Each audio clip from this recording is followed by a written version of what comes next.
আজকে পবিত্র মাহে রমজান শেষ, আগামীকালকে আমাদের ঈদ। আমরা সবাইকে মনের আনন্দে ঈদের শুভেচ্ছা জানাচ্ছি, ভালো কথা। কিন্তু এত কিছুর মাঝেও, এত আনন্দের মাঝেও একটা জিনিস আমাকে খুবই পীড়া দিচ্ছে। গতকালকে বরগুনা জেলার পাথরঘাটা উপজেলায় একই পরিবারের 3 জন ভাই সড়ক দুর্ঘটনায় মারা যান। আমি ভাবতেছি ওই পরিবারটার কথা, ওই পরিবারের মা বাবার কথা। আসলে কেমন কাটতে যাচ্ছে তাদের ঈদ, নাকি শুধুই বিষাদ? আসলে বিষাদই হওয়ার কথা। যে পরিবারে একসাথে একটা বাবা মায়ের 3টা সন্তান মারা যান, ওই পরিবারের ঈদ বিষাদ ছাড়া আসলে কিছুই না।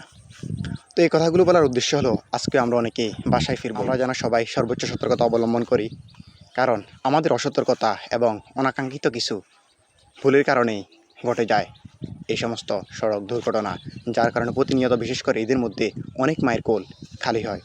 তো আজ যেন কোনো মায়ের কোল খালি না হয়, এই প্রত্যাশা ব্যক্ত করি, এই দোয়া করি, এই কামনা করি সবার ঈদ সুখ এবং শান্তিতে, সমৃদ্ধিতে ভরে উঠুক, একটি নতুন দিগন্তের সূচনা হোক, এই প্রত্যাশা ব্যক্ত করি।